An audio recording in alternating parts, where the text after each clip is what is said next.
and I'd like to call this meeting to order. With deep gratitude and respect, we are honored to be learning and unlearning on the ancestral and unceded lands of the Hamaquium, Skohom, Shokomeo, and Tsleil-Waututh. I want to draw some attention specifically to some of our Indigenous grads that we've seen transition over the last few weeks, and that has been an absolute treat to bear witness to. And I wish them all well and all of the grads well as they move on from K to 12. This meeting is being broadcast live, and the audio and video recordings will be available after the meeting ends. We have a strong commitment to ethical conduct, and it is our responsibility to ensure that our meetings are conducted in a safe and respectful manner.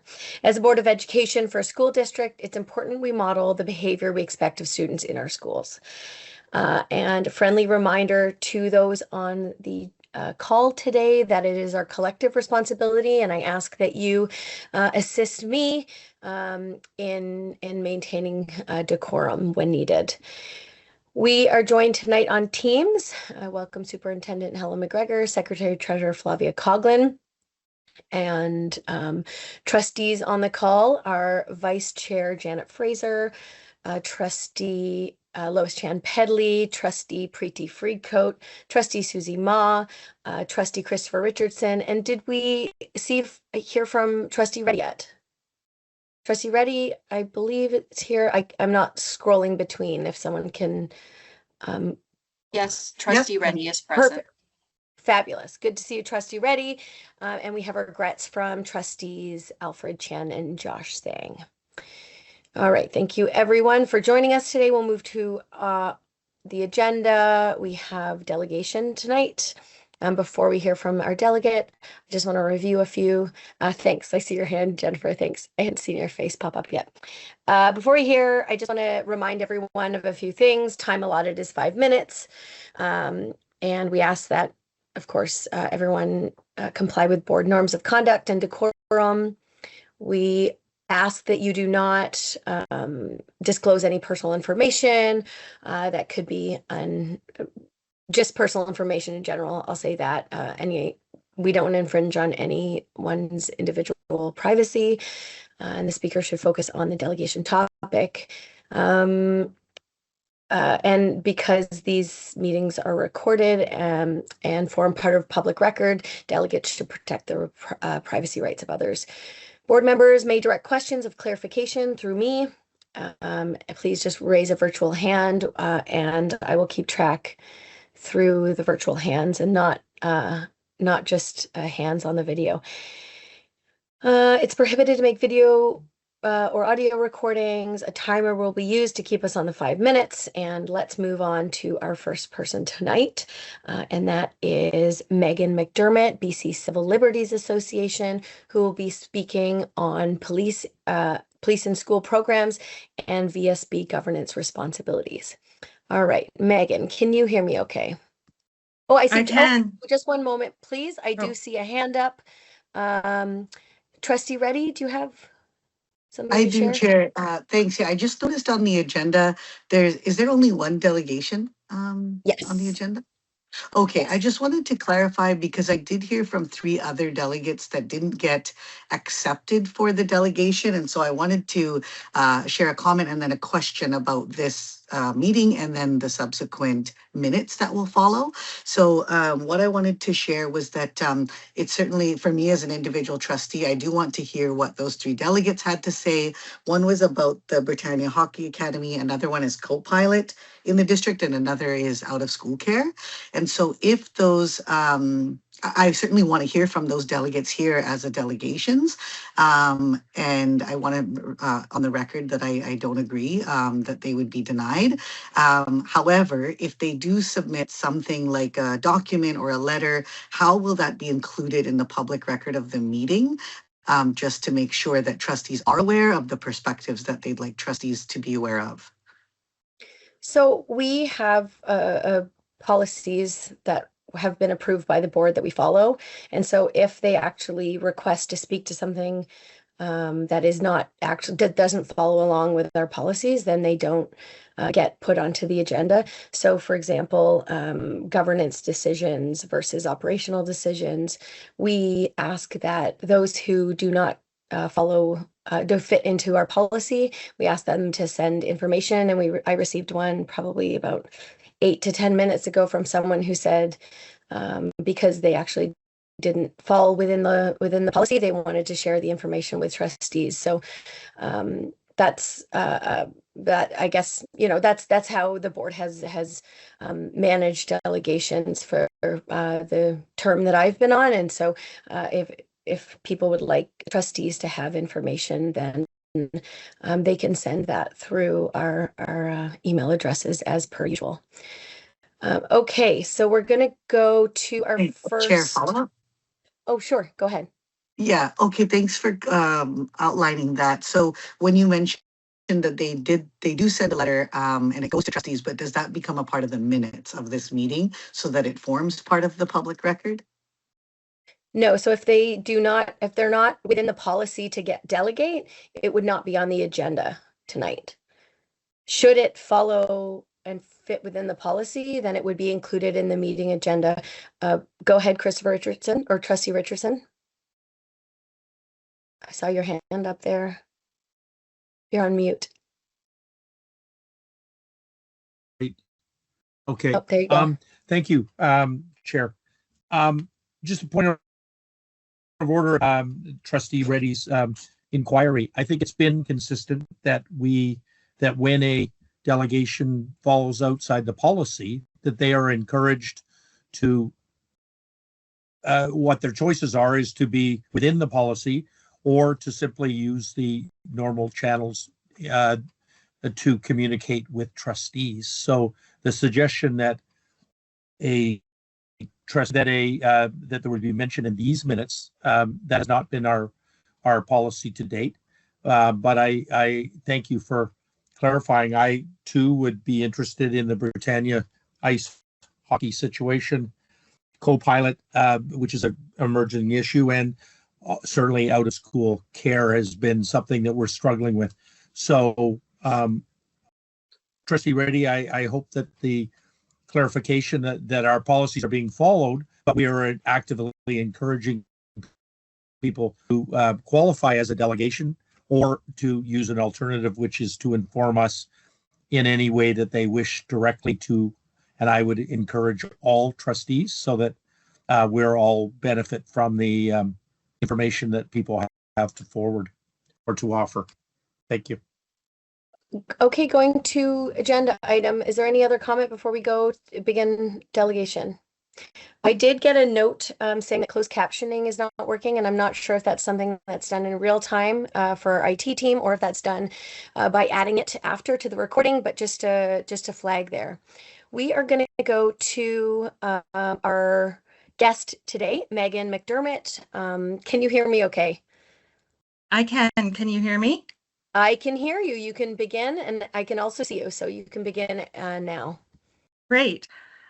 Good evening, Chair and Trustees. My name is Megan McDermott. I am the Policy Director with the BC Civil Liberties Association, a legal nonprofit in Vancouver that's worked for over 60 years to defend and enhance human rights. Thank you so much for the opportunity to speak to you about police in Vancouver schools. The submission that you have before you asks for a moratorium on the programs across BC. Tonight, I want to focus on why this board has a direct governance responsibility to act regardless of what the province of BC does next. Police in school programs are often described as safety programs, but the evidence before you shows that they can introduce serious and foreseeable risks into learning and working environments. Those risks include use of force, surveillance, criminalization, boundary violations, discrimination, and blurred lines of institutional accountability when harm does occur. The submission that you have also addresses a very serious incident last year involving an allegation of excessive use of force by a school liaison officer in a Vancouver public school context. I'm going to call school liaison officers SLOs. I'm not going to speak to further details about that tonight, but I encourage you to review the details in the submission. The point for this board is institutional. When a police officer is embedded in a school community and serious harm is alleged, who is accountable to the student, the worker, the parent, or the community member affected? If the answer is that the board hosts the program but has no meaningful authority over the officer's conduct, placement, discipline, reporting, or their removal, then that is not a safe governance model. It's a gap in accountability and a risk to school safety. The submission also addresses a serious safeguarding concern that recently came to light from a report by the Office of the Police Complaints Commissioner. It was a 4-year-long misconduct event that involved a Vancouver police officer whose abusive relationship with a former student originated through contact in a school setting. The matter raises obvious concerns about police authority and their access to youth, mentorship, career guidance, and informal relationship building. It also raises troubling questions about how much school boards know when misconduct arises from school-based police contact, or in another case that's in the submission, when an SLO is under investigation for very serious misconduct, but still continues to be hosted in a Vancouver public school. This concern by the BCCLA and other human rights advocates is heightened by the fact that BC's police oversight body is currently doing a systemic investigation into workplace-related sexualized conduct in municipal police workplaces, and this expressly includes the Vancouver Police Department. These issues are directly relevant to whether schools should rely on police officers as mentors, presenters, informal supports, and relationship builders with children and youth. So the questions go to the core of your role. Students and staff should not be asked to rely on a partnership model where responsibility is shared when the program's being promoted, but when harm occurs, that there's no accountability whatsoever, or the school board or the schools involved claim to not have any knowledge or power over the school liaison officer program. Your board also has human rights obligations. As you know, the Human Rights Commissioner for BC has repeatedly called for these programs to end, emphasizing that Indigenous, Black, other racialized students, and also students with disabilities may fear police because of their community's disproportionate exposure to harmful police interactions. And these concerns are not alleviated by renaming, redesigning, or softening the visual markers of policing. So when public officials say SLOs build trust between youth and police, the board must ask, trust for whom and on what evidence? In Vancouver, the police board has admitted discriminatory police conduct against a 12-year-old health sick girl and her grandfather. And the Human Rights Commissioner recently released their final review that found that the collaborative systemic reforms intended to address the racism were not fully realized. And that is not a side issue. It goes directly to whether VP officers should be embedded in the schools that you have an oversight role over. These are serious claims. The recent evaluation report reports positive perceptions, but these are just perceptions of safety and not evidence of safety. There's a number of calls that we have for you, and they echo those in the submissions, but I realize that I'm short on time. So I just want to end by saying that Vancouver students and workers deserve schools built on care, trust, and accountability and support. And I urge you to end the programming. Thank you. Thank you, Megan. I appreciate you taking the time to come and speak to the board today. Are there any questions for clarification from trustees? Trustee Reddy. Thanks. Thanks, Megan, for your letter and for your presentation tonight. I had a clarifying question around what you mentioned with the concerns about the governance model and oversight, and that has been on my mind as well. Just around when you mentioned the blurred lines of accountability, and when something does arise that isn't under the control of, say, the board or the school act, who currently, in your view, is responsible, and does that put the board at risk in your view, with the letter that you wrote and the assessment that you've done? And or is there more accountability that the board should be asking for from the police department or police board side of things, knowing that they're also governed by the Police Act? So I'm guessing that it falls under that jurisdiction, which we have no authority over. So just wanting to clarify sort of what you're seeing there. Yeah, sure.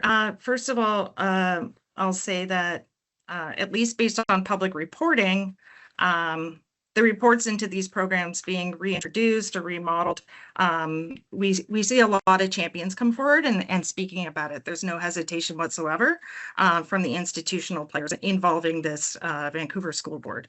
However, when issues have come to light, including when district parent advisory councils have stepped forward to express concerns about particular officers that they learn are under scrutiny for serious misconduct issues. That's when we tend to see what we would say the accountability gaps come through and a complete lack of transparency over how the program actually works. So it's wonderful to see the memorandum of understanding that was created because as with a lot of issues in our democracy, public bodies will contract into partnerships with one another, and it's always great when they're shared online. It's just great for everybody involved to understand what might happen. Now, under the memorandum of understanding, the most that we can tell is that there's a steering committee or a committee made of high-level officials where any of these concerns about any matters arising under the program mandate can be discussed. Yet, if you look online, there's no or at least from my research and experience, I haven't seen at all any of the agendas shared with the public about what's discussed at these meetings, any of the minutes of what is discussed at the meetings, etc. What I have seen, however, are materials and also media reports that just says basically the school board and its administrators will just defer to the police department and say, well, we have no jurisdiction over this. We can't do any investigations. But from the perspective of just human rights and the rule of law, there's nothing whatsoever stopping the school board from asking these questions, demanding transparency by the police department, or if they don't think that they have those rights, then at the very least amending your memorandum of understanding to ensure that all that information is publicly available. It shouldn't be, from our perspective, we shouldn't have to wait for, reports into public hearings about serious allegations of misconduct for parents, students, and workers to learn that the SLO that they're expected to trust and that's mentoring their children has been, under scrutiny. So proactively, what you could do, if you don't think you have the powers, is at least amend that agreement to the best you can to make sure that you know exactly how the SLOs are being placed, what can do if there are if people do have concerns. Also shared the conversations being had at a very high level about those folks that we see as being responsible for the concerns when they do arise. I believe they meet monthly, but again, from what we've seen, there's just there's no transparency around what's being discussed at that level, but it's good to see the MOU can be amended on a regular basis. So we would urge you to at least make those changes to make the maximal transparency possible. We have another question from Trustee Ma.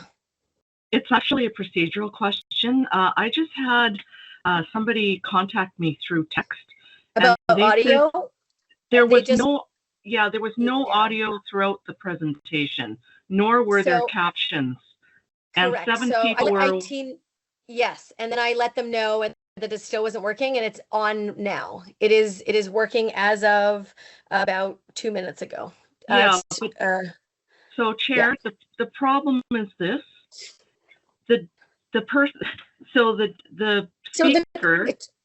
Trustee Ma, I think the question is, when we release this video recording, will there be audio? And that's something we can ask, because if not, then yes, of course we would need that. But I think that's the next question And whether people heard it live or not is unfortunate. But I think the important part is, do we have the recording? Yeah, no, Chair.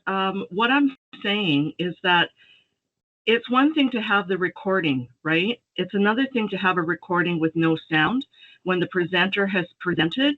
And if there is no capture of what the person has presented and there are no captions of the presentation, then people, the public, have not been able to listen to the So let's public ask the delegation. question. Let's go at this from a place of curiosity and ask IT if they do have the recording with audio. Just because the outside watching live might not hear it, we don't know that it's not available to us. So I will. How about we'll take that offline and we'll check with IT. And if No, it's not available, excuse me. Chair, I don't agree. I think what is important. So why don't we here check with IT now then? Was that what you'd prefer? Can you let Trustee me Ma? speak? Can you let me speak, and then I will make the suggestion if you let me speak? Will you I let would me love speak? to let you. Absolutely. Go ahead, Trustee Ma. Thank you very much. So what I would suggest is that if the chair can ask IT whether or not the speaker's presentation has been recorded with audio and with captions, and if that is the case, then I think that that is fine. If the recording has not recorded the voice, has not recorded the captions, then I would respectfully ask that we permit the speaker to represent her 5 minutes of speaking, because this is a public delegation and the public has a right to hear what is being said. Thank you. Sure. I'm going to recommend we take a recess and we can confer with IT and we can get the information that you've requested and we'll come back. So we are currently at 5:22 and we'll come back at 5:30. And will our speaker be asked to stay? Trustee Ma, we are taking a recess. We're not kicking anyone out of a meeting. We're not changing anything. We're simply taking a recess. So it is 5:22. We'll take a recess and we will come back at 5:30. And everyone on the call is welcome to stay or not, but we do need to maintain quorum. So I would ask that people return in 8 minutes. And we'll have that information for you, Trustee Ma, and for the rest of the board as well.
Great, thank you. Thank you. Just a quick recess on our part, and we did confirm that though the audio and closed captioning were not available live, we do have that available.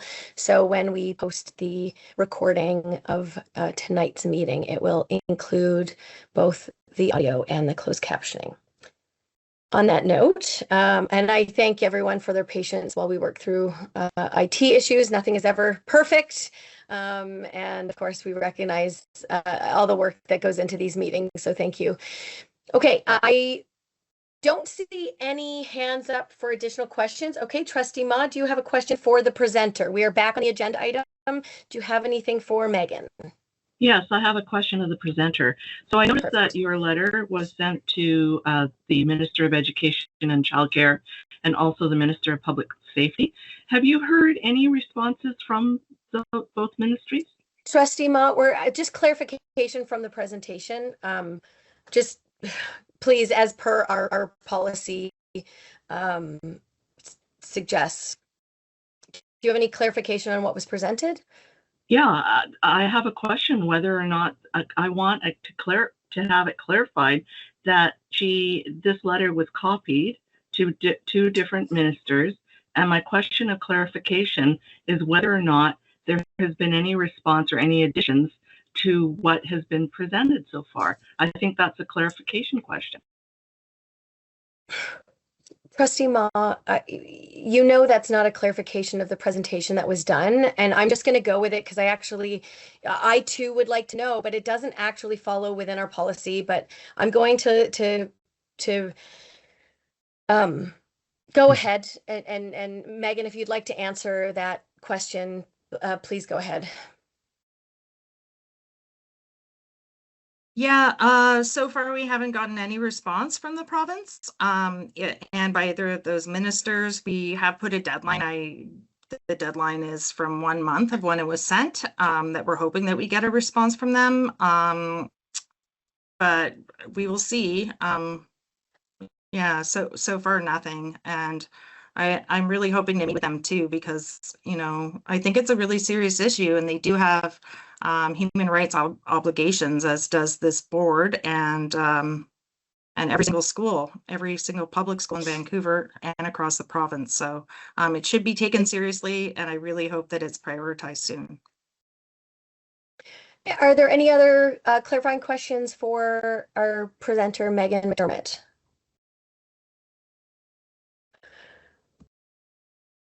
Just giving it another couple seconds. Okay, thank you very much for coming to present to us. And thank you for sending the letter. We all received that. I do want to give anyone final time to ask any questions. Seeing none, thank you again. We will now adjourn the meeting at 5:30 p.m. Thank you everyone for attending tonight. Thank you.